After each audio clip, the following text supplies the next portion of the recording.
I've got a weird thing for the Cartier Tank. Some people are Rolex Submariner kinds of people, some people are Seiko Turtle kinds of people. I'm a Cartier Tank kind of person. I love the design and the romance behind it. It feels equally masculine and feminine. And it's a watch that says a lot about the wearer. It's not a watch that is for everyone. I know some people say it's too dressy or it's too small, but I think if you gave it a try, you might be surprised by how much you like it. Hi, my name's Brittany, and today I'm borrowing my friend Mark's Cartier Tank Must. He has graciously let me borrow this watch for a couple of weeks now, and having this in has only convinced me. I think I need one of these in my life. I don't know how this looks on film. It's a very hard one to capture. So I have a Cartier Tank Solo that has been absolutely battered over the years. So I borrowed this already knowing that I love the tank, but having this in has only given me a deeper love and respect of this watch. But I should probably stop my gushing now. Let's talk about this watch, the Must de Cartier. The Must de Cartier captures a moment and a mood.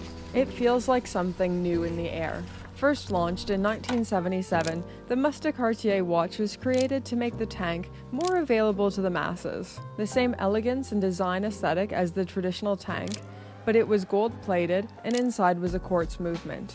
The advent of the Must was kind of the perfect storm, so to speak. Following on from the Second World War, France and many other Western countries had a growing upper middle class, and all of a sudden luxury items were attainable for a larger portion of the population. So there was more economic prosperity, but it was also the beginning of the quartz crisis, or the quartz revolution. Christmas Day 1969, Seiko unveiled the first ever quartz watch, the Astron, which changed the landscape of horology in some pretty major ways and called into question the value and demand for labor-intensive mechanical timepieces. It was the perfect setting and the perfect backdrop to try something new. Cartier reissued the Must back in 2021, harkening back to the 80s with the colorful Must de Cartiers. And in my opinion, they were just what we needed, once again capturing this moment of coming out of the pandemic. These are slightly more pared back, as simple as a watch could be, just hands and a logo. And then in 2022, Cartier added this to the lineup, the Black Tank Must. I remember the first time I saw this in person, I gasped. It was like a Now this is because I'm a bit eccentric and I find it hard to hide my emotions. I'm kind of the sensitive dandy type. But it is just a take your breath away kind of watch. The rich blackness contrasted against the icy polished steel case. I love watches like this one. They just make me so excited, even though I can't really say why. So the Cartier sizing guide is similar to the one used by Trojan Magnum. It is rather generous. Mark has the large model, which my calipers record as 33.7mm by 25.5mm, which sounds tiny, and it is small, but rectangular watches always wear differently.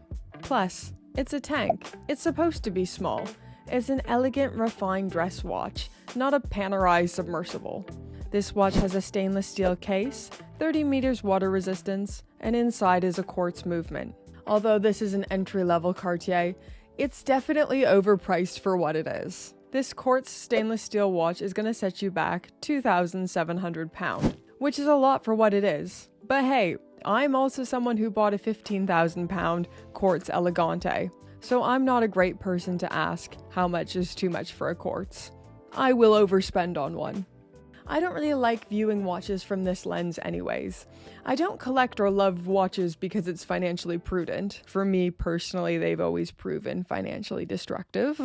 I love watches for how they make me feel and what they represent. Your watch preference is intensely personal to you, so be nice in the comment section. I found this watch to be a really enjoyable wear. It looks so cool, it feels so cool on the wrist.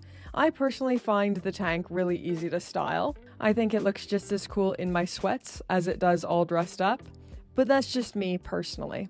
If I had a complaint, it is probably just a little bit too light on the wrist. You can easily forget you're wearing it, which I would usually find to be a good thing, but I'm kind of being a little bit more conscious with what's on my wrist and making sure it doesn't go missing on me. But it's also nice having a watch you can just forget is on your wrist. I also think it looks just as awesome on a man's wrist as it does on a woman's, so here it is on my 5.5-inch wrist and my husband's 6.5-inch wrist. You don't have to say it, we all know it looks cooler on him. As I said before, what interests me most about watches isn't their value for dollar. I find that whole discussion so boring and against the spirit of horology. I'm interested in watches for how they make me feel and what they represent. And I think the new Cartier Must just capture a moment. We are at this moment where a new generation of people are coming of age and having a little bit more disposable income to buy nicer things. Millennials and Gen Z, but probably more millennials, I'd say. And savvy brands are looking at how they can capture this new demographic of people within their entry-level lines. Something youthful and fun, but still with that brand recognition and at a price point that makes sense. Cue the Must.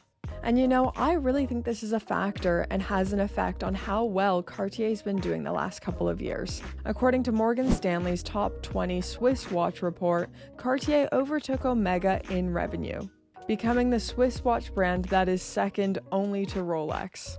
Now I know this might come as a surprise to us enthusiasts because Omega is that holy cow which we may never speak ill of. But Cartier has been making some big moves and they're obviously capturing people. I can't help but think watches like these musts are contributing to that and bringing more people into the brand. I think it also represents how the fashions are changing. Perhaps we're moving out of the golden age of the stainless steel sports watch and into the era of the dress watch. I think as Gen Zs get older, they're gonna look at the big, tactical, beefy divers as their dad's watches or their granddad's watches, and the pendulum will swing to maybe more whimsical timepieces. Omega fanboys, I await your comments down below. Please don't unsubscribe. I would take a Seamaster over a Submariner any day. But anyways, guys, these are just some of my thoughts since having this watch in.